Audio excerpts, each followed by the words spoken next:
오늘 강의는 말씀드린 대로 제가 쓴 책 1, 2, 3권에 대한 핵심적인 내용을 설명드린다기보다는 그 책을 쓰게 된 배경과 그 책을 쓰면서 제 삶도 같이 변화된 부분이 있는데요. 그 부분을 스토리텔링 형식으로 전달드리는 강의로 진행될 것 같습니다. 이후에도 기회가 되면 책을 가지고 무료 강의를 또 만들어 보도록 하겠습니다. 그러면 제 화면을 공유하고 시작하도록 하겠습니다. 강의할 내용은 제목을 꿈꾸던 삶을 현실로 바꾸는 퍼스널 브랜딩이라고 제목을 지었습니다. 제가 책을 쓰다 보니까 제가 생각했던 내용들대로 삶이 바뀌는 것을 경험을 했거든요. 그래서 그 내용들을 말씀드리려고 하고요. 지금 밑에 보이는 5가지 도표가 보일 텐데 제 책의 핵심 내용들입니다. 이 내용들도 포함해서 설명을 드리도록 하겠습니다. 네, 먼저 제 소개를 간단히 드리겠습니다. 이미 저를 잘 아시는 분도 계시지만 처음 뵙는 분도 계시기 때문에 간단하게 설명을 드리겠습니다. 키워드가 몇 개 있는데요. 먼저 25년부터 설명을 드리면 제가 브랜딩 관련 일을 한 지가 한 25년 정도 된 것 같아요. 네, 직장 생활 한 지는 30년이 넘었는데 브랜딩을 시작한 지는 25년 정도 된 것 같습니다. 그래서 계속 마케팅과 브랜딩 필드에서 계속 일을 해왔고요. 그 과정 중에서 29개 브랜드 정도를 제가 진행을 했던 것 같습니다. 한국하고 중국에서 진행을 했고요. 2010년부터는 중국에서 글로벌 브랜딩 위주로 브랜딩을 시작을 했었습니다. 그리고 코로나 터지면서 네, 한국으로 돌아와서 어, 좀 어려운 삶을 살았는데요. 그 삶 가운데서 미라클 워커라는 저 개인적인 그 브랜딩의 개념들을 찾게 되고 그 과정에서 제주도로 이주를 하고 세 권의 책을 쓰게 되는 이런 삶들이 연결이 되는 것을 경험을 했습니다. 오늘 요 스토리 위주로 말씀을 드리도록 할게요. 음, 2020년 1월이 어떤 때였는지 기억나시나요? 이때가 바로 제 기억으로는 1월 24일이었는데요. 코로나가 공식적으로 한국에서 그 코로나 팬데믹을 선언했던 날입니다. 근데 제가 1월 20일경에 한국에 입국을 했었거든요. 그때 중국에서 일하고 있었는데 중국에서 일하다가 구정을 보내기 위해서 한국에 잠깐 들어왔는데 그 사이에 코로나가 터졌습니다. 그래서 저는 한국에 발이 묶였죠. 한국에 발이 묶여서 중국으로 다시 나가지 못하고 삶의 터전이 다 상실이 되었습니다. 제가 한국에 들어올 때 옷 2벌 들고 들어왔거든요. 그 외에 들고 들어온 게 없습니다. 아무것도 들고 들어온 게 없었는데 한국에 발이 묶이게 된 거죠. 그래서 2020년 1월부터 6월까지는 그래도 계속적으로 이제 코로나 상황이 완화되고 제가 중국으로 복귀가 될 것이라는 희망이 있었어요. 그래서 계속 중국으로 복귀 시도를 했습니다. 그런데 여러분도 잘 아시겠지만 중국 국경이 폐쇄되면서 한국에서 중국으로 갈 수도 없었고 중국에서 한국으로 들어올 수 없는 시기가 상당히 오랜 기간 지속이 되었죠. 그리고 치명적인 것은 비자 발급이 중지가 됐습니다. 중국과 한국은 아직도 비자가 있어야지 왕래가 가능하잖아요. 근데 비자 발급이 중지되니까 비행기 표가 문제가 아니라 비자 발급이 안 돼서 더 큰 문제가 생기기 시작을 했습니다. 그리고 또 경제적으로도 당시에 중국에서 살던 집이 월세가 300만 원 정도 됐었어요. 그 300만 원을 제가 살지도 않는 집에 300만 원을 계속 지불하고 있었던 그런 어려운 상황이었습니다. 그게 한 6개월 정도 지속이 됐고요. 어, 그래서 6개월이 지나니까 좀 현실적으로 어려움이 많이 생기기 시작했습니다. 경제적인 부분도 그렇고 제가 언제 다시 나갈지도 모르는데 이것에 제 모든 것을 걸고 있을 수는 없다는 생각이 들어서 한국에 집도 구하게 됐고요. 7월부터는 그 지인이 운영하는 회사에서 일을 하게 되었습니다. 그런데 그 회사가 제가 하던 일을 연속적으로 할 수 있는 그런 상황이 아니었습니다. 제가 평생 경험해 보지 못했던 좀 힘든 일을 할 수밖에 없는 그런 상황이었는데요. 그 가운데 제가 느꼈던 것은 어떤 이 세상에서, 이 한국이라는 땅에서 제가 고립되고 있다라는 생각을 되게 많이 했고, 그리고 이 좀 절망적인 이 상황이, 앞으로 50년 고착되어 버릴 것 같은 그런 생각이 많이 들었습니다. 그래서 상당히 힘든 상황을 보냈죠. 그 시간이 언제까지 계속됐냐면 올해 1월까지 계속이 됐었습니다. 제- 제가 나중에 말씀드리겠지만 어떤 결단을 하기 이전까지는 이 삶이 진짜 변함없이 3년 반 동안 똑같은 그 고립과 고착의 삶이 계속되는 걸 느꼈거든요. 이제 이런 상황이 계속되다 보니까 한 1년 이상 이런 상황을 2년 이상 이런 상황을 보내다 보니까 사람이란 게 그런 것 같아요. 그 자연적으로 어려움을 겪게 되면 내면을 더 돌아보는 시도를 하게 되는 것 같습니다. 그래서 저도 이때 내면을 돌아보기 시작했는데 처음 시도한 것은 오늘 윤기난 올리브님도 들어오셨는데 그 제가 올리브 나무를 하나 제 생일 때 2022년 2월 제 생일 때 하나를 샀어요. 그래서 이 나무와 아침 저녁으로 대화를 하고 이 나무를 보살피면서 동시에 제 내면도 돌아보는 그런 경험을 하게 되었습니다. 그리고 전자기타를 하나 샀습니다. 제가 기타를 잘 못 치는데, 이 전자기타는 제 평생의 어떤 그 목표거든요. 정말 잘 치고 싶어요. 근데 잘 안 되더라고요. 그래서 이번 기회에 전자기타를 한번 잘 쳐보겠다라는 생각으로 또두 대를 구입을 해서 돌아가면서 열심히 연습을 하고 재밌는 시간을 보냈던 기억이 있습니다. 역시 내면을 돌아보기 위해서 했던 저의 액션이었던 것 같고요.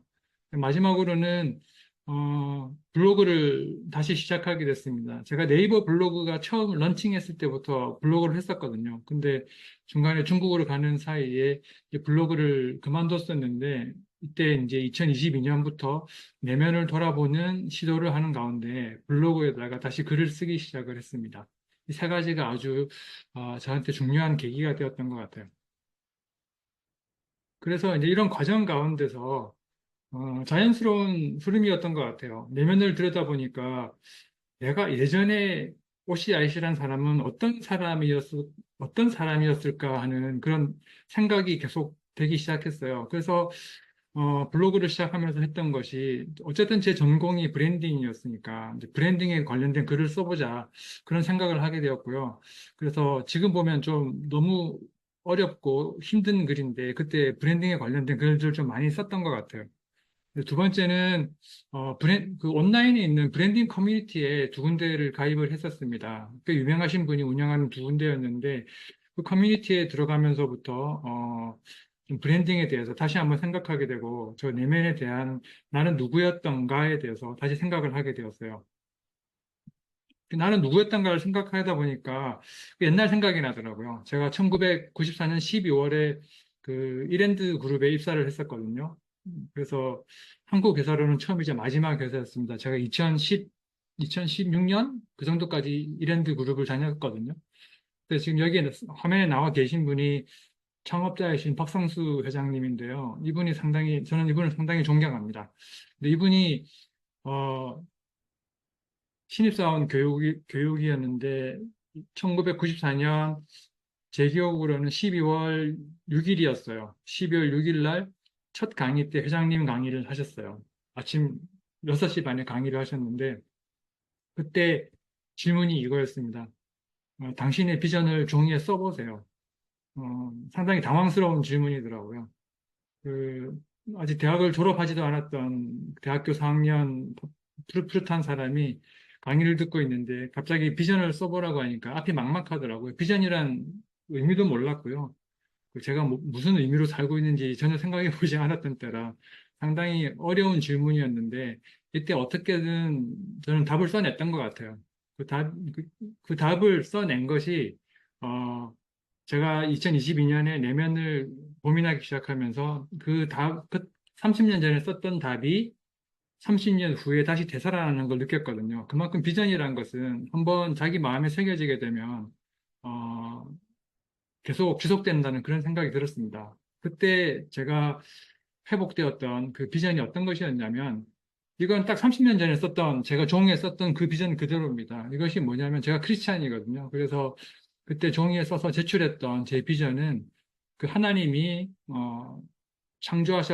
창조하셨던 태초의 아름다운 모습으로 지금 이 세상을 회복시킨다. 이런 말을 썼어요.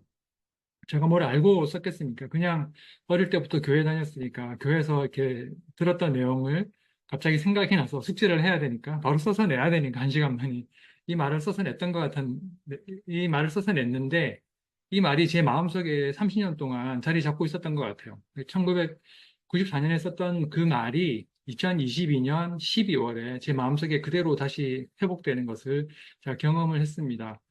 그래서 브랜딩 커뮤니티에서 활동하고 이렇게 하면서 제가 만났던 몇 가지 툴이 있는데요. 그 중에서 첫 번째 툴이 봉우리와 골짜기라는 툴입니다. 픽스앤밸리라는 툴인데요. 이것이 무엇이냐면, 내 과거의 삶의 인생 가운데서 아주 절정의 시기도 있었을 것이고, 되게 최악의 시기도 있잖아요. 그 절정과 최악들을 이렇게 회고를 해보면 거기서 배울 것들이 나옵니다. 그 순간에 내가, 절정의 순간에 어떻게 내가 대응을 했던가, 그리고 최악의 순간에 내가 어떻게 그 문제를 해결하고 내 감정이 대응을 했던가, 이런 것들을 분석을 해보면 나의 성향이 나오거든요. 그게 봉우리와 골짜기라는 툴입니다. 해보신 분 계실 텐데요. 그 봉우리와 골짜기들의 연결을 통해서 현재의 나로 완성이 된 거잖아요. 그 미래의 나는 과거와 현재의 이런 순간들이 모여서 미래가 되는 겁니다. 그래서 이 순간들을 잘 고찰해 보는 것이 상당히 중요하거든요. 저도 이 과정을 통해서 제가 어떤 사람인지, 앞으로 어떤 일을 해야 되는 사람인지에 대해서 상당히 많이 깨달았던 것 같습니다. 그리고 또 하나는 그 스위스팟이라고 많이 알려져 있죠. 이건 원래는 그 스위스팟이라는 개념도 있지만 그 굿투 그레이트라는 경영서적 있잖아요. 그 책에도 이 개념이 나옵니다. 기업적으로 푼 개념이 나오는데 뭐 대동소이합니다. 결국 말하는 것은 그 주장하는 것은 내가 잘하는 일과 내가 좋아하는 일, 그리고 의미 있는 일, 이 세 가지의 교집합 부분이 스위스팟이라는 개념이거든요. 스위스팟은 그 야구나 테니스에서 볼 때 보면 그 타자가 공을 칠 때나 테니스 선수가 라켓으로 공을 칠 때 아주 정확한 타격이 일어날 때 느껴지는 그런 쾌감이나 그런 순간적인 기분을 말하는 건데요. 내가 하는 일에도 그런 스위스팟이 있다는 개념입니다. 그래서 그것은 내가 잘하는 일과 좋아하는 일, 그리고 내가 그 일을 했을 때 어떤 의미를 강하게 느끼는 일, 이 세 가지의 교집합에서 나타나는데요. 아까 말씀드린 골짜기와 봉우리, 그리고 이 스위스팟을 통해서 저는 제가 해야 될 일이 무엇인지를 그때 깨닫게 된 것 같습니다. 그때 깨달았던 게 어떤 내용이냐면요. 그게 결국은 내 삶의 목적이 되고 컨셉이 되는데, 그 제가 깨달았던 것은 저의 재능과 제가 기여하고 싶은 분야가 어딘지를 그때 확실히 깨달았습니다. 그 저의 능력은 무엇이었냐면 25년간 일해왔던 그 브랜딩에서 배운 그 지식들이 저의 능력이라고 생각을 했고요. 그리고 저는 어떤 것을 이렇게 보더라도 컨셉화 해내는 거 상당히 좋아합니다. 컨셉으로 만들어서 모아놓는 것도 좋아하고, 컨셉으로 수집하는 것도 좋아하고, 기록하는 것도 좋아하고, 항상 컨셉을 상당히 중요시하는데요. 그 컨셉에 대한 개념과 지식이 많이 있다는 것을 깨달았습니다. 그리고 그 글쓰기에도 탁월하진 않지만 어느 정도 재미와 재능을 가지고 있다는 것을 깨닫게 됐고요. 그 다음에 사람을 가르치는 부분에 대해서도 어느 정도의 수준이 있다라고 생각을 했습니다. 그래서 그 네 가지 재능을 발견하게 됐고요. 이 재능을 기여하는 것에 관심이 많다는 것을 깨달았습니다. 그것은 제가 찾은 단어는 도움이란 단어입니다. 저는 재능을 가지고 기여를 하는데 상대방에게 도움이 되는 형태로 기여가 될 때 제 삶의 의미를 느끼게 된다. 이런 형태로 저의 내면을 정의를 하게 된 거고요. 이게 결국은 저의 삶의 목적과 연결이 되는 그런 계기가 되었습니다. 여기서 중요한 포인트는 제 책에도 여러 번 썼습니다만은 내 삶의 목적이나 컨셉은 그 나의 재능과 그 재능을 어떻게 기여할 것인가. 이 두 가지 포인트의 결합에서 등장하는 경우가 많습니다. 그래서 검색을 해보시든지 AI를 통해서 이렇게 질문을 해보면은 유명한 사람이나 유명한 브랜드의 브랜드 퍼포즈나 뭐 개인의 삶의 목적을 찾아달라. 예를 들면 오프라 윈프리의 삶의 목적은 무엇이냐 이렇게 물어보면 미션은 무엇이냐 이렇게 물어보면 대부분 재능과 기여의 결합 형태로 나타나는 것을 아실 수 있을 거예요. 제 책에도 써놨던 내용인데 참고해 보시면 좋을 것 같습니다. 그래서 저는 제 삶의 목적과 컨셉을 그 2022년 그 여름과 겨울을 지나는 사이에 그런 커뮤니티 활동과 책을 읽으면서 발견을 했던 것 같아요. 그래서 제 삶의 목적이 그 2022년 말에 다시 되살아납니다. 30년 만에 되살아나는데 30년 사이에 제가 쌓인 게 많을 거잖아요. 지식도 쌓이고 뭐 경력도 쌓였으니까 약간 그런 것들이 이제 융합이 됩니다. 그래서 어, 브랜딩이라는 지식을 통해서 브랜딩이라는 재능을 통해서 브랜드와 사람을 그 본래의 그 온전한 모습으로 온전함이라는 것은 약간 퍼펙트라기보다는 약간 홀의 그런 개념이 있거든요. 뭐 좀 복잡한 내용이라 책에서 설명을 드려야 될 것 같은데 퍼펙트 완벽하다는 것보다 온전한 것은 약간 홀의 개념입니다. 내 마음과 정신과 뭐 지식 이런 것이 다 하나로 완벽한 어떤 형태를 띈다 이런 개념이거든요. 그래서 인간은 원래 태어났을 때 그런 온전한 형태였다고 합니다. 그런데 지금은 인간이 이제 그런 모습은 아니죠. 그래서 저는 이 브랜딩이라는 툴을 통해서 브랜드와 사람을 그런 온전한 모습을 회복시키는 것이 저의 미션이다, 저의 삶의 목적이다, 이렇게 정의를 하게 되었습니다. 그렇게 해서 탄생된 컨셉이 미라클 워커라는 컨셉이 탄생을 했는데요. 미라클 워커는 말 그대로 하면 뭐 기적의 일꾼, 뭐 기적의 노동자, 뭐 이런 개념이잖아요.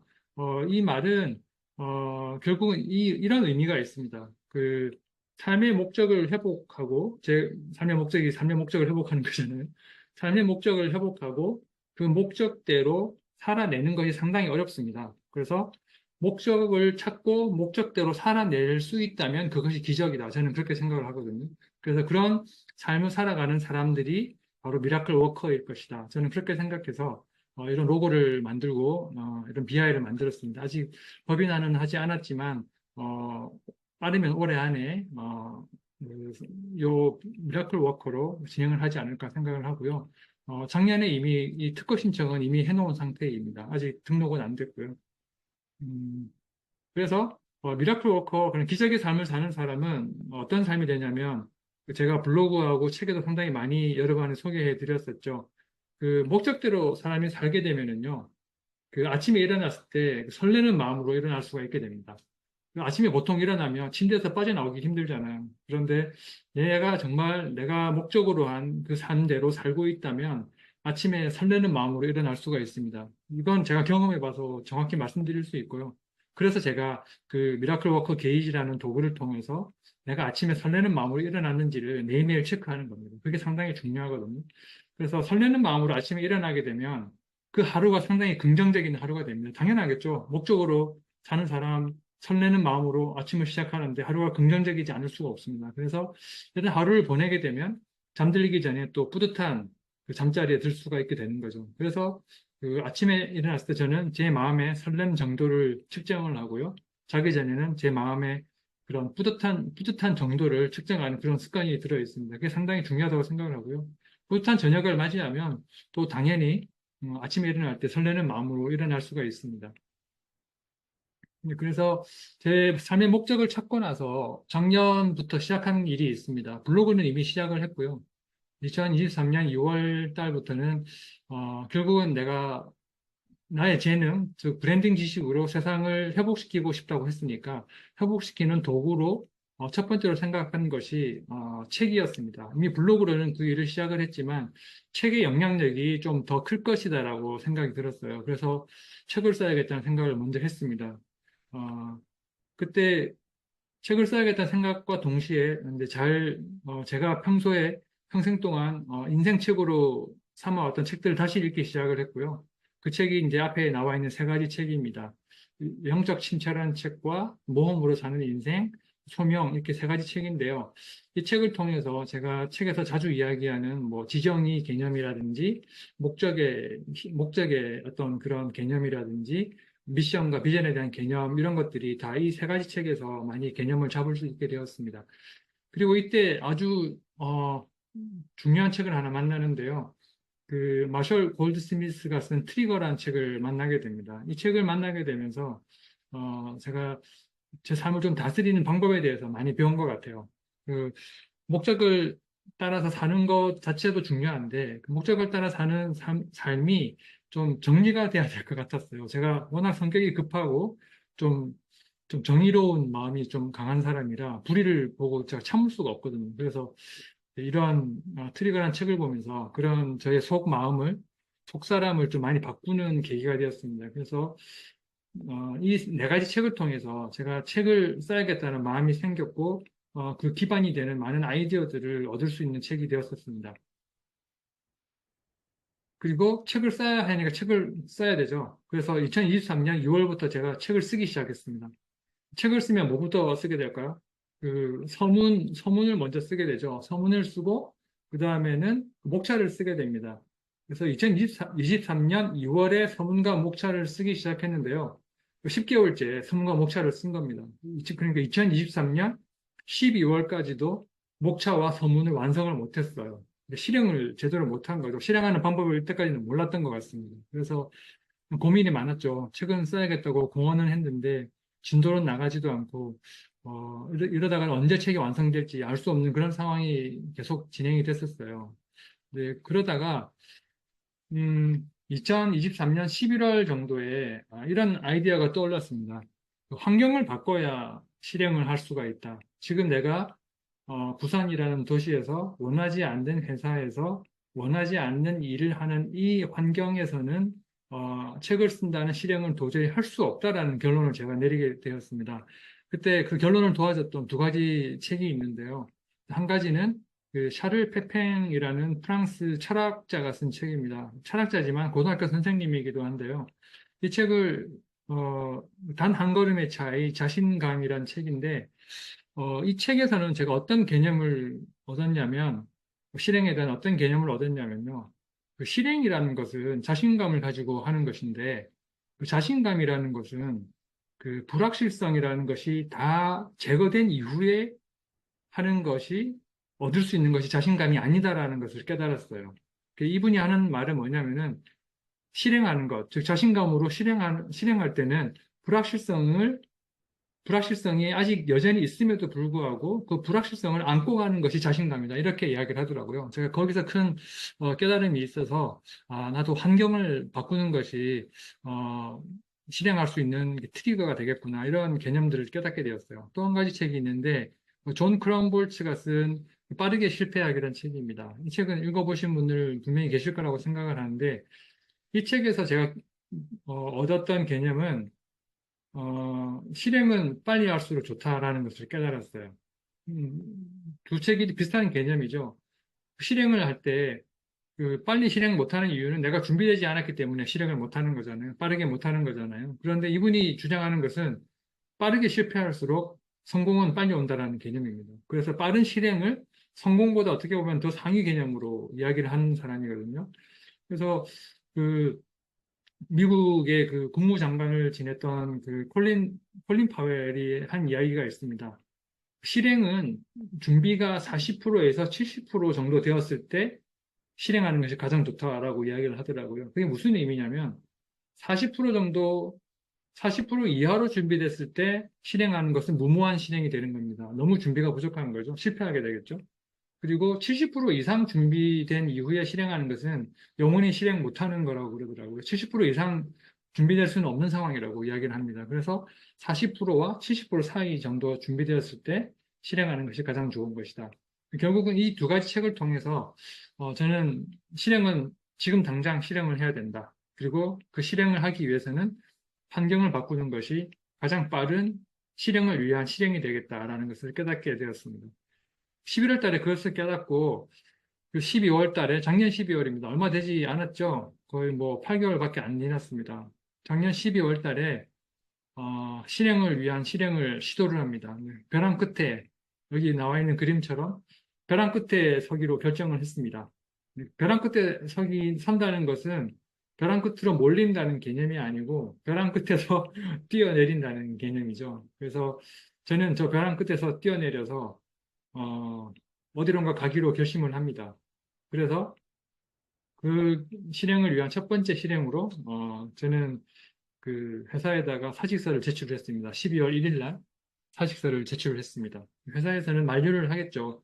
한 번 더 생각해 보라 그랬는데 저는 열흘만 더 생각해 보라 그러더라고요. 그래서 저는 실행의 시간을 더 늦출 수가 없었습니다. 빠르게 실행하기 위해서 회사에다가 열흘이 아니라 저는 이미 1년간 고민을 했기 때문에 더 이상의 고민은 필요 없다고 생각한다고 이야기를 드리고요. 그 사직서를 그냥 제출을 했습니다.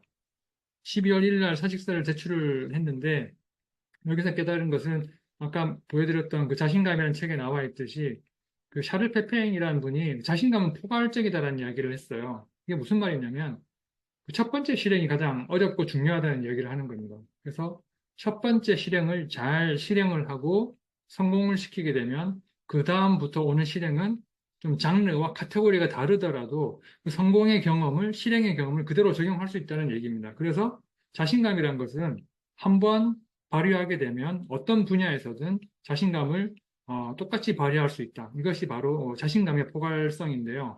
실행에도 똑같이 경험된다고 생각을 했습니다. 그래서 제가 오타가 났네요. 2023년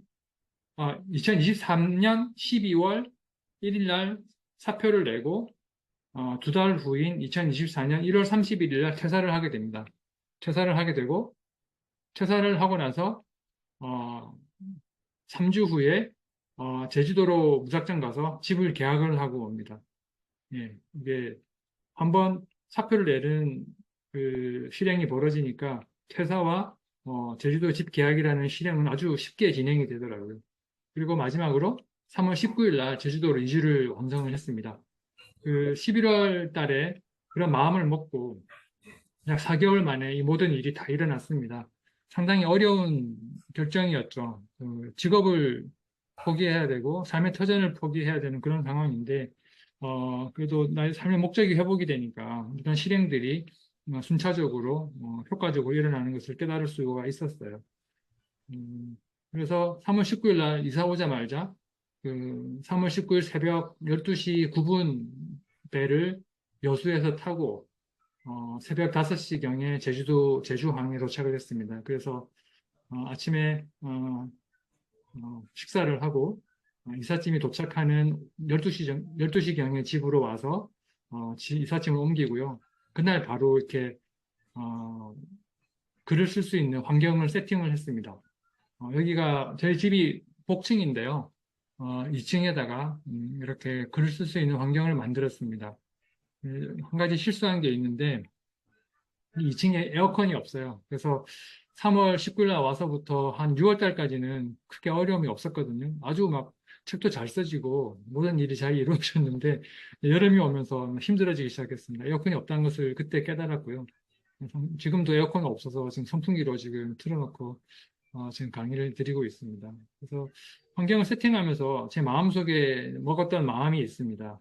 어, 제주도는 낭만의 지역이잖아요.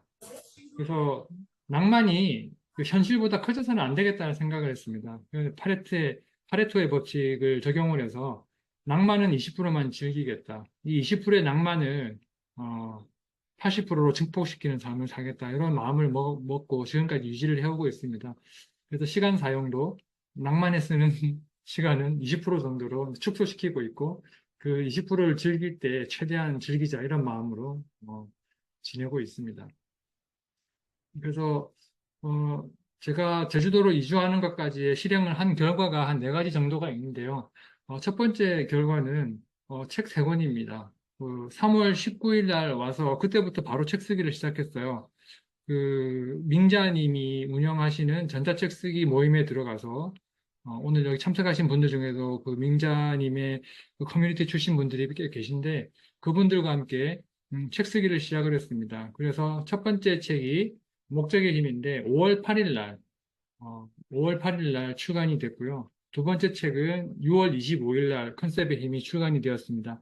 세 번째 책도 원래는 8월 초에 출간이 되었어야 되는데 이전 두 권과는 달리 펀딩 형태로 진행하다 보니까 그 펀딩 기간이 한 3주를 잡았거든요. 그러다 보니까 출간이 좀 늦어졌어요. 그래서 펀딩이 8월 21일 날 끝나니까 이제 여러분들한테 그 후원을 하신 분들한테 책을 드릴 수 있는 기간은 아마 8월 말 정도가 되지 않을까 그렇게 생각을 하고 있습니다. 그리고 두 번째 실행의 결과는 강의입니다. 제가 올해 목표를 세울 때 제 책을 읽으신 분들은 알겠지만 제가 쓰리미아라는 툴로 연간 목표를 세우거든요. 그 목표에 보면은, 올해 이루어야 될 세 가지 목표 중에 하나가 강의가 있습니다. 강의를 올해 안에 이제 3번 하겠다라는 소박한 강의를 세웠는데, 그때는 그것도 엄청 부담이 되는 목표였습니다. 제가 어떻게 강의를 하냐, 책도 없는 사람, 이렇게 생각을 했는데, 지금 결과적으로는 5월 22일 첫 강의 시작하면서 8번 강의를 하게 됐습니다. 참 놀라운 일이죠.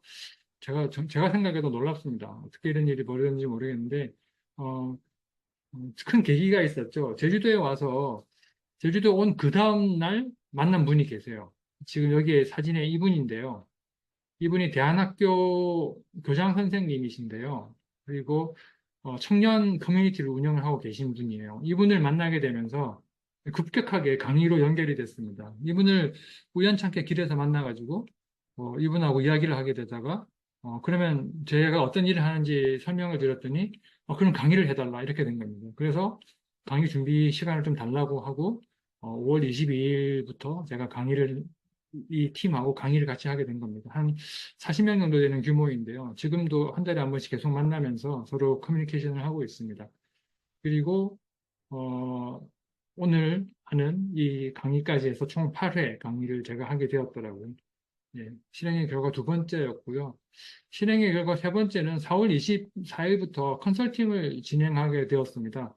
솔직히 컨설팅은 솔직히 별로 목표에도 없었어요. 강의가 최종 목표였는데 컨설팅을 지금 3건을 진행을 하고 있고요. 3건이 계약이 지금 거의 되려고 하고 있어요. 아까 말씀드린 그 교장 선생님 컨설팅을 이미 진행을 했고요.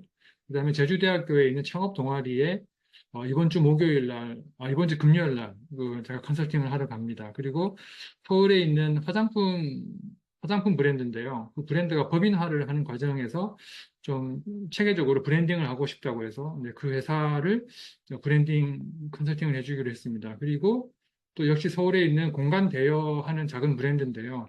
그 브랜드가 이제 프랜차이즈에서 독립하게 되면서 독립법인을 세우게 되는데 그 법인의 브랜딩을 좀 도와달라는 요청을 받은 상태고요. 그리고 글쓰기 코칭을 하시는 분이 계신데 그분이 이제 브랜딩을 하고 싶다고 하셔서 또 1대1 컨설팅을 진행하게 되었고요. 이번 텀블벅 그 펀딩 중에 또 한 분이 컨설팅 옵션을 구매를 하셨어요. 그래서 그분에게 또 컨설팅을 진행하게 되었습니다. 원치 않았던 건데, 원치 않았다기보다는 예상을 못했던 건데, 컨설팅으로 연결되는 것이 상당히 저에게는 고무적이고요. 상당히 재밌는 결과라고 저는 그렇게 생각을 합니다.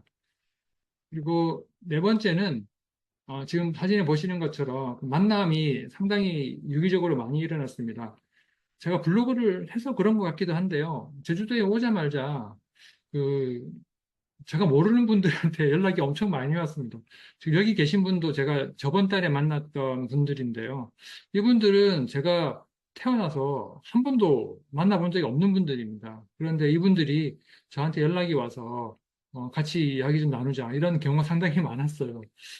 그게 왜 그런가 제가 이렇게 고민을 해봤는데 제주도로 이주하시는 분들의 성향이 저랑 비슷해요. 그게 무슨 말이냐면 어떤 분야에 좀 전문성을 어느 정도 가지고 있는데 그 대도시에서 이렇게 치열하게 그렇게 사는 것이 상당히 이제 힘이 들었던 거죠. 그래서 경쟁 없이 부대낌 없이 좀 편하게 내가 잘할 수 있는 일을 좀 즐기면서 할 수 있는 방법이 없을까 그런 생각으로 제주도에 오신 분이 상당히 많더라고요. 저도 약간 그런 경우긴 하거든요.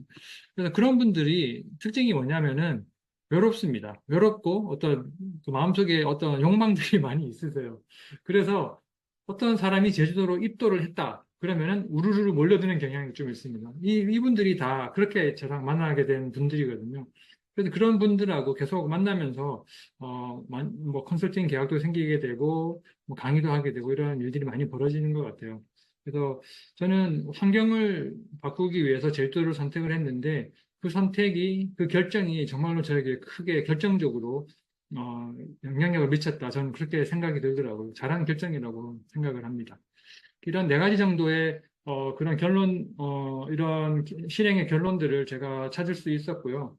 그래서 결국은 브랜딩은 무엇일까에 대한 책을 제가 3권을 쓴 것인데, 그 브랜딩이란 것은 제가 책에도 쓴 그 정의는 브랜드의 뭐 컨셉을 잠재 고객에게 지속적이고 일관적으로 경험시키는 과정이 브랜딩이다. 이렇게 정의를 할 수 있지만 다른 형태로 설명을 드리면 저는 이번 경험을 통해서 느낀 건데요.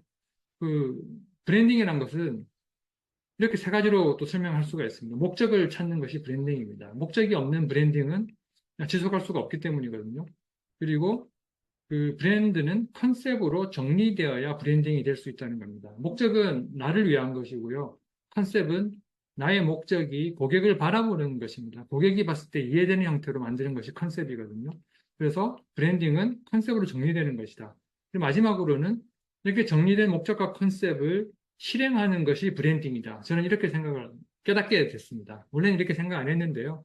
이번 2주 과정에서 이 세 가지 과정을 깨닫게 됐고요. 우연치 않게 이 과정이 제 책의 제목이 되었습니다.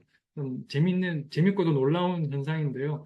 이렇게 하나하나씩 솔직히 말씀드리면 목적에 힘을 쓸 때 제가 2권이 컨셉의 힘이 될지는 몰랐습니다. 그리고 컨셉의 힘을 쓸 때 3권이 실행의 힘이 될지 몰랐거든요. 근데 이것이 신기하게 연결되는 게 정말 놀라운 경험이었어요. 좀 더 놀라운 것은, 어, 퍼스널 브랜딩의 목적이 하나 더 있다는 것입니다. 그 목적과 컨셉과 실행 이후에 뭐가 있을까요? 그것은 바로 변화라는 것입니다. 이게 브랜드라는 것이 목적을 찾고 컨셉을 정의해서 실행을 하게 되면 실행이 목적이 아니라 결국 실행을 통해서 얻는 것은 그 개인의 그 브랜드의 변화인 것입니다. 그 변화를 찾는 것이 브랜딩인 것이거든요. 그래서 아마도 이 제가 쓴 세 가지 책을 종이책으로 내기로 했는데 이 종이책으로 편집돼서 나올 때 그 책의 제목은 아마 변화의 힘이 되지 않을까 저는 그렇게 생각을 하고 있습니다. 그래서 결국 미라클 워커 퍼스널 브랜딩의 프로세스는 목적과 컨셉과 실행과 변화이다. 이렇게 네 가지 프로세스로 진행된다라고 이렇게 이해를 하시면 좋을 것 같습니다. 음, 그래서 제가 만든 그 퍼스널 브랜딩 모델 프로그램 이름이 MPB 모델입니다. 미라클 워커 퍼스널 브랜딩 모델이라는 것인데요. 이것은 좀 전에 계속 말씀드린 것처럼 삶의 목적을 깨닫고 고객의 니즈로 정리를 해서 목적이 이끄는 삶으로 실행하는 것이 이 MPB의 모델의 프로세스입니다. 그래서 이 프로세스들은 제게 책에 소개하는 것처럼 이렇게 5가지 정도의 대표적인 툴로 기록의 형태로 소개가 될 것이고요. 주로 이 내용들은 2권에 많이 나와 있긴 한데 3권에서도 많이 보충이 되는 형태로 설명이 되고 있으니까 3권에서 참고를 하시면 될 것 같습니다. 예. 오늘 강의는 사실 여기까지입니다. 시간도 지금 벌써 한 시간이 아직 안 됐네요. 다행이네요. 여기까지 강의를 진행을 하고요. Q&A 형태로 좀 더 보충을 할 생각인데요. 그 강의를 신청하실 때 질문을 해주신 분들이 몇 분 계시거든요. 먼저 그분들이 질문하신 것에 대해서 답변을 먼저 드리고 Q&A 시간을 진행하도록 하겠습니다. 첫 번째 질문이 남에게 도움이 될 수 있는 각자가 가진 특별한 능력의 종류에는 무엇이 있을까요? 직업적인 전문성 말고도 어떤 것이 있을지 궁금합니다라는 질문을 주신 분이 계세요. 어, 오늘 강의에서도 설명드렸지만 브랜딩의 진정한 목적은 결국 그 자기가 가진 재능, 전문적 직업성이라고 표현하셨는데 그게 재능이라고 볼 수 있죠. 그 재능으로 기여하는 것이거든요. 그래서 어, 재능은 전문적 직업성이라고 볼 수가 있고요. 기여한다고 했는데 기여는 자기의 가치관에 따라서 기여한다고 볼 수가 있습니다. 그래서 이 두 가지가 긴밀하게 결합, 결합되어야 내가 어떤 형태로 그 남에게 도움이 될 수 있을까, 즉 재능을 기여할 수 있을까 형태가 도출이 됩니다. 이 방법은 제가 2권에서 간단하게 언급을 하기도 했는데 제가 나중에 4권 그러니까 그 변화의 힘을 쓰게 되면 이 부분을 상당히 강하게 넣을 거거든요. 여러 가지 툴이 있습니다. 자기가 기여할 수 있는 재능을 발견하는 툴이 여러 가지가 있습니다. 스트롱 툴, 쉽게 말하면 MBTI도 있습니다. 그리고 강점 혁명도 있고요. 뭐 스트롱이라는 툴도 있고요. 그다음에 또 하나가 뭐죠?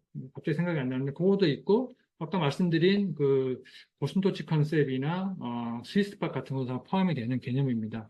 그래서 기여를 하겠다라는 것은 전문성만으로는 안 되는 겁니다. 전문성에 자기의 가치관이 결합되는 그 기여라는 개념이 붙어야지만 그것이 다른 사람에게 어, 특별한 도움이 되는 능력의 종류로 이렇게 결론이 내어지는 것이죠. 결론적으로 말씀드리면 재능만 그리고 재능만으로 전문적인 직업적인 전문성만으로 도움을 줄 수 있는 것은 아닌 것 같다. 제 생각은 그렇습니다. 근데 두 번째, 여기 잠깐 나오네요. 예, 이 방법이 좀 전에 말씀드린 여러 가지 툴을 결합한 방법들이거든요. 결국 이런 툴들을 이렇게 가지고 스스로 고민을 하다 보면 결론이 나옵니다. 나는 어떤 사회성이 강한 사람이다. 나는 어떤 그 진취성이 아주 강한 사람이다. 그리고 나는 예술적인 감각도 있다. 그래서 이 세 가지 나의 특성들이 합쳐졌을 때 어떤 개념이 나오는데 이 개념에 부합하는 내가 기여할 수 있는 직업은 어떤 것일까? 이걸 역으로 찾아낼 수가 있는 것입니다. 예, 이거는 다음 강의 때나 아니면 책 4권을 통해서 좀 설명을 드릴 수 있도록 하겠습니다. 또 방대한 내용이거든요.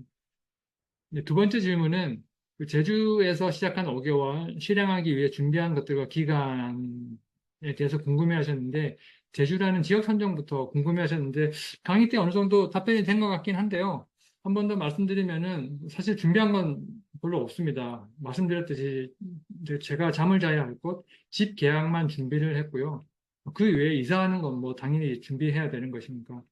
근데 준비가 가장 중요한 것은 이런 물리적 준비 이외에 그 이주하겠다는 결심을 준비하는, 제 마음속에 준비하는 것이 가장 중요한 준비가 아니었나 그렇게 생각을 하고요. 이렇게 제 밑에 파란색으로 써놓긴 했는데 그 실행의 속도는 결심의 난이도에 비례하는 것 같습니다. 제주도로 이주하는 게 상당히 어려운 난이도잖아요. 제 직업을 다 포기하고 와야 되는데 또 상당히 난이도가 있는 결심인데 그 결심이 난이도가 있는 만큼 실행의 속도가 빨라지더라고요. 자신감도 생기고 그 절박하기 때문이죠. 빨리 와서 정착해서 책 쓰고 직업 찾고 돈 벌어야 되니까. 예. 제주라는 지역을 선정한 것은 몇 가지 이유가 있는데 어, 대도시를 좀 벗어나고 싶었습니다. 서울에서 직장 생활하고 서울보다 더 큰 상해라는 도시에서 치열하게 살다 보니까 이제는 좀 조용한 곳에 좀 자연이 풍부한 곳에 가고 싶다라는 생각을 해서 제주도를 선택을 했는데 잘한 것 같습니다. 아주 만족하고 있고요. 장단점은 있지만 역시 장점이 더 많다고 생각을 합니다. 이 퍼스널 브랜딩의 목적이 결국은 개인의 수익화를 위한 것일까요?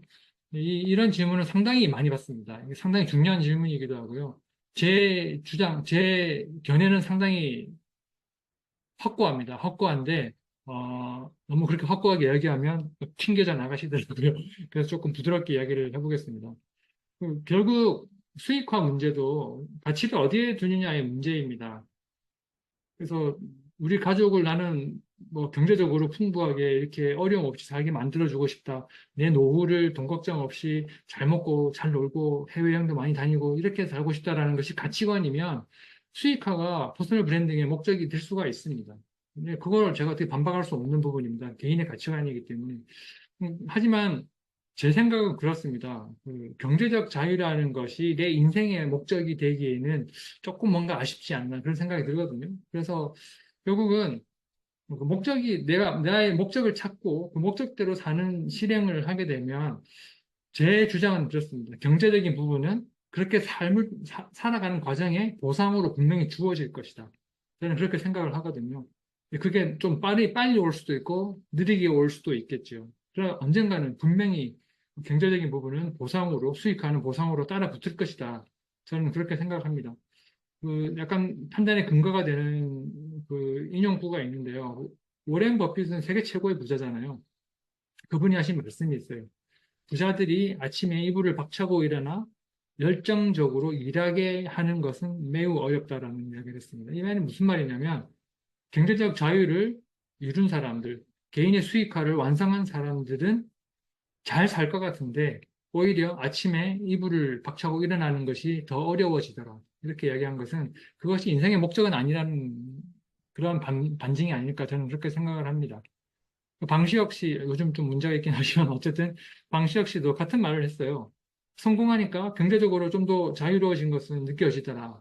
그런데 갑자기 침대에서 일어나기 싫어지더라. 예, 경제적 자유가 나를 침대에서 이렇게 세워주지는 않는다는 얘기죠. 미라클 모닝을 하게 한다는 것은 아니라는 얘기입니다.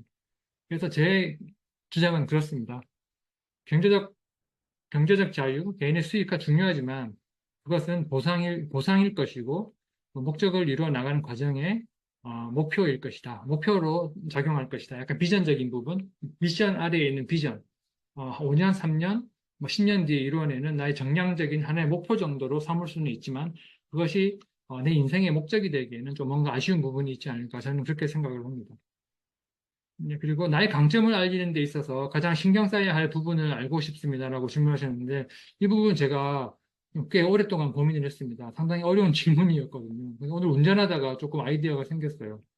어, 그 강점에 대해서 이야기하셨는데 아까 강점 찾는 방법에 대해서 이야기했지만 정확한 강점을 찾으려는 노력이 중요한 것 같습니다. 그래서 강점은 결국 나의 컨셉으로 이렇게 정리가 되는 거잖아요. 내 삶의 목적이 컨셉으로 정리되듯이 나의 삶의 목적이 이제 재능이 들어가잖아요. 재능과 기여가 들어간다고 했으니까 이 재능의 부분은 강점입니다. 그래서 컨셉이 결국 강점이 될 수가 있는데 이게 어려운 이유는 대부분 제 경험상, 30년 비즈니스 경험상, 브랜드가, 컨셉을, 아주 완벽한 컨셉을 도출해내지 못하는 이유 중에 하나가 빠른 성과를 얻기 위해서 그렇습니다. 빠른 성과를 얻으려는 것에 집중하다 보니까 자기의 강점에 대한 부분에 대해서 깊이 생각을 못하게 되는 거죠. 그래서 저는 그 강점을 알리는 데 있어서 가장 신경 써야 될 부분은 컨셉이라고 생각을 하고요. 나의 강점을 찾는 부분이라고 찾는 게 오히려 중요하다고 생각을 하고요. 알린다는 표현을 쓰셨는데 제가 생각할 때 알리기는 브랜딩의 가장 마지막 단계입니다. 요즘 그 온라인상에서 많이 등장하는 강의나 전자책들을 봤을 때 퍼스널 브랜딩이 알리기에 상당히 집중이 돼 있잖아요. 알리기 즉 뭐 팔로우를 늘린다거나 뭐 인스타그램을 어떻게 잘 한다거나 아니면 뭐 빨리 많은 사람에게 알려서 어떻게 빨리 해내느냐 그런 것이 약간 퍼스널 브랜딩으로 약간 오해되는 경우가 있는데 저는 그것은 중요한 부분이긴 합니다만 퍼스널 브랜딩의 가장 마지막 단계로 넣을 수 있다. 저는 그렇게 생각을 합니다.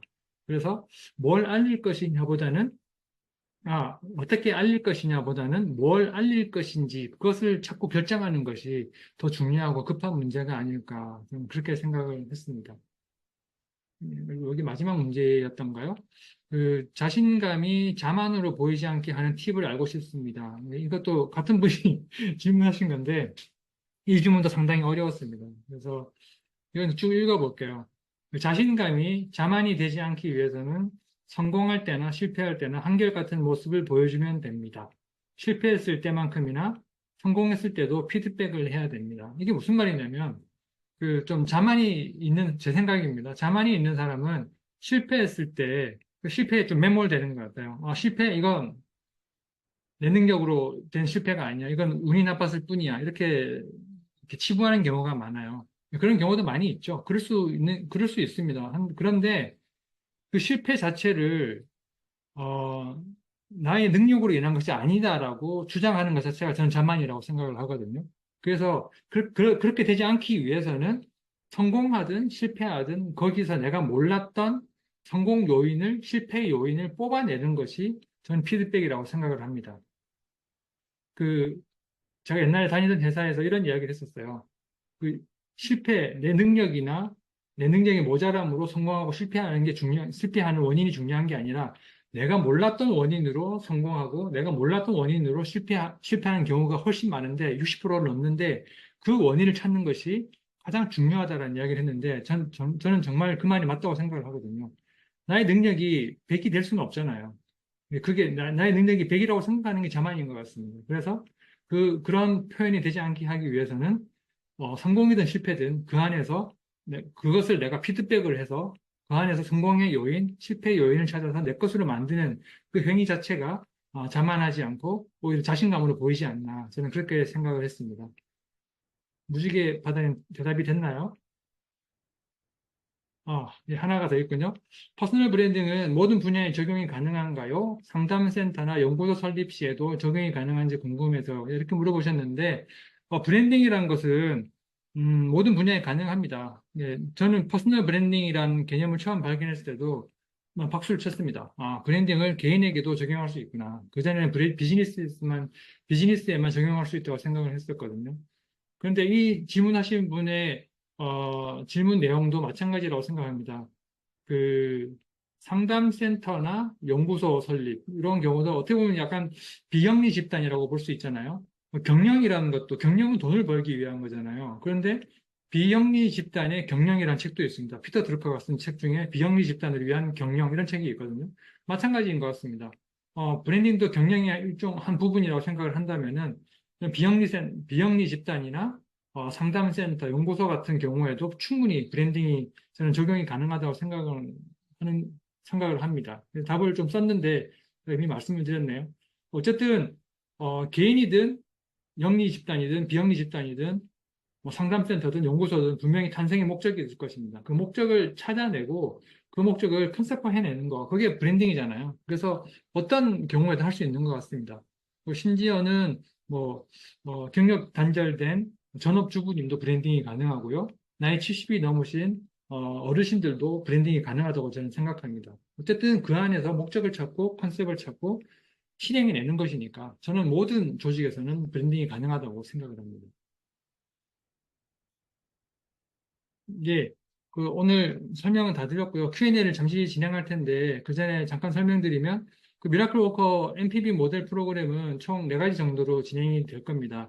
이 퍼스널 브랜딩 분야에서 8회 강의 코스가 있고요. 8회 강의는 4번의 강의와 4번의 이제 세미나 형식으로 진행이 되거든요. 그래서 오른쪽에 보이는 그 결과물들을 만들어내고, 나의 컨셉과 나의 실행 결과물, 즉, 나의 미래의 진로나 내가 해야 될 일을 찾아내는 것까지 결과물을 만들어낼 것입니다. 그리고 퍼스널 브랜딩과 동시에 1인 기업이나 중소기업 정도까지도 브랜딩을 진행을 할 예정이고요. 역시 강의와 컨설팅, 1대1 컨설팅으로 진행될 예정입니다. 오늘 강의를 들으시고 혹시나 제 책을 보시거나 블로그를 보시다가 필요한 부분이 있으시면 저한테 문의 주시면은 이 프로그램에 대해서 더 자세히 설명드리도록 하겠습니다. 예, 강의는 여기까지 하고요. 지금부터는 Q&A를 좀 진행해 볼까 합니다. 일단 강의가 어땠나 모르겠네요. 이 형태의 강의는 제가 이번이 처음이라 어, 의미 있게 들리셨는지 잘 모르겠습니다. 예, 그 사이에 많은 분이 들어오셨네요. 네, 그 질문이 있으신 분은 채팅으로 써주셔도 되고요. 어, 마이크를 켜시고 질문을 해주셔도 됩니다. 제가 모르는 분이 많이 계셔서 예, 강문이 있는데 컨설팅을 받으려면 제주제와 컨셉을 잡은 다음에 받아야겠죠? 아닙니다. 그 제 프로그램은 그 컨셉을 잡는 게 핵심입니다. 그래서 컨설팅을 하거나 강의를 하시면서 저랑 같이 컨셉을 잡아 나가실 거고요. 잡힌 컨셉을 통해서 앞으로 어떤 일을 내가 할 수 있을지를 찾아 나가는 강의입니다. 그리고 찾아 나가면서 하루하루를 어떻게 목적에 맞게 살아나갈 것인가에 대한 그런 실행을 하는 그런 강의이기 때문에 컨셉을 미리 정하실 필요는 없습니다. 컨셉을 미리 정하시면 제가 할 일이 없지 않나요? 네, 삼색 고양이님 질문이 들어왔네요. 어, 기업과 조직에 오래 근무하셨는데요. 브랜딩을 하면서 독립하고자 하는 욕구가 조직에 적응하지 못해서 그런 것인가 하는 자기 물음이 듭니다. 이런 생각이 수직적 조직 문화가 중시되는 보수적인 한국 문화에서 성장한 제가 갖는 것이 자연스러운 것인가요? 네. 독립하는 욕구는, 이건 제가 생각하기에는 이거는 약간 성향적인 게 아닌가 하는 생각이 듭니다. 저 같은 경우는 회사 조직에서 솔직히 말씀드려서 상당히 힘들게 살았지만 독립하고 싶은 생각은 별로 없었거든요. 저는 성향이 이제, 제 2인자로서 행동한다? 저는 약간 대통령 비서실장 그런 걸 잘했을 것 같아요. 약간 그런 백업하는 그런 브레인 역할 그런 걸 되게 좋아하는데 그래서 그런지 독립하고 싶은 마음 별로 없었거든요. 근데 삼색 고양이님은 독립의 욕구가 강하신가 봐요. 일단 저는 그것은 개인적인 성향의 성향 문제가 아닐까 하는 생각이 드는데 어, 그렇다면 그게 자연스러운 걸 수 있겠죠.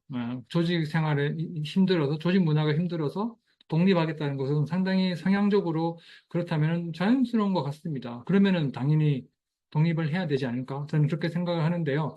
이것도 아까 말씀드린 그 툴이 있거든요. 그 툴에서 이렇게 검진을 해보면은 내가 왜 이런 독립적인 마음을 가지고 있는지 아니면 보수적인 이런 조직 생활이 왜 힘든 것인지에 대한 원인들이 조금 형상화가 됩니다. 그 형상화가 되면 거기서 나온 결론을 가지고 그러면 독립을 할 때 내가 어떤 형태로 독립할 수 있을지에 대한 카테고리가 어느 정도 결정이 되거든요.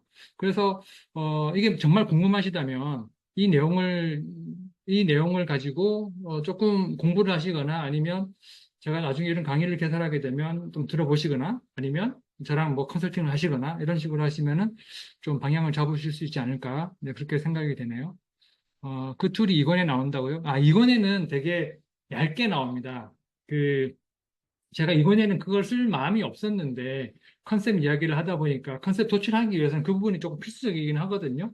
그래서 그 부분을 조금, 너무 이야기 안 하고 넘어가기에는 책임감이 좀 떨어져 보여서 조금이라도 언급을 해야겠다 해서 그, 그 스위스팟에 대한 이야기가 2권에 잠깐 나올 겁니다. 그런데 그거 가지고는 이야기 힘드실 거고요. 3권에도 그렇게 강하게 나오지는 않지만, 왜냐하면 그거는 쓰기 시작하면 책 한 권이 돼버리거든요. 그래서 그거는 제가 솔직히 말씀드리면 강의나 컨설팅으로 좀 풀려고 했었어요. 책으로 쓰기에는 좀 어려워서. 그리고 이미 책으로 나와 있는 것도 많이 있기 때문에 제가 책으로는 굳이 안 쓰려고 했는데, 의외로 좀 니즈가 있으시네요. 좀 고민을 해보겠습니다. 예. 예, 내가 인지하는 나라는 브랜드와 성향으로 드러나는 개성의 갭을 줄이고 싶습니다. 내가 인지하는 나와 성향으로 드러나는 개성, 네. 목적은 발견되어지는 걸까요? 네, 발견되어지죠. 그런데 쓰신 것처럼 내가 인지하는 나하고 브랜드 성향으로 드러나는 개성하고를 줄일 수 있습니다. 왜냐하면은 그 대부분의 퍼스널 브랜딩 할 때 보면은 대부분의 1인 창업가들은 어, 브랜드의 컨셉을 잡는다기보다는 개인의 퍼스널의 컨셉이 브랜드가 되는 경우가 많습니다. 예, 그거는 개인의 브랜드 성향과 자기가 인지하는 자기의 어떤 그런 모습이 동일하다는 얘기거든요. 그걸 뭉칠 수 있다는 얘기입니다. 조직 내에서 그것이 합해지기는 어려울 수도 있지만 그 1인 브랜드나 개인적인 일을 하시는 분들은 이 두 가지가 뭉쳐지는 게 가능하고요. 그거를 가능하게 하는 것이 제 책이고 제 강의입니다. 그래서 그건 충분히 가능합니다. 그거는 불가능한 일이 아닙니다. 할 수 있습니다. 네, 브랜딩 할 때 툴이 있죠. 목적을 찾는 툴, 컨셉을 찾는 툴, 실행하는 툴, 제가 아까 보여드린 5가지 도형도 다 툴이고요. 툴이 있습니다. 제 이권 컨셉에 힘에 보면 컨셉 찾는 툴이 있습니다. 참 간단히 말씀드리면은 내 내면의 미션과 비전에서 출발하는 접근 방법하고 그 다음에 나의 고객의 니즈에서 출발하는 접근 방법이 만나는 지점에서 컨셉을 찾아내는 그 툴이 있거든요. 네, 그런 툴이 있으면 네, 툴이 있습니다. 책을 보면 어느 정도 이해가 되실 거예요. 이권을 보시면 이해가 됩니다. 예, 더 질문이 없으시면, 강의를 여기서 끝내도 될까요? 혹시 마지막으로 질문하실 분 있으시면, 예, 그러면 질문 없는 것으로 생각하고요. 카톡방 이용해서 많이 질문해 주시고, 가능한 한 제가 또 빠르게 좋은 강의로 여러분 찾아뵙도록 그렇게 하겠습니다. 필요하신 부분 있으면 언제든지 연락 주시고, 전화 주셔도 되고, 카톡 주셔도 됩니다. 감사합니다. 오늘 늦은 시간까지 고생하셨습니다. 감사합니다.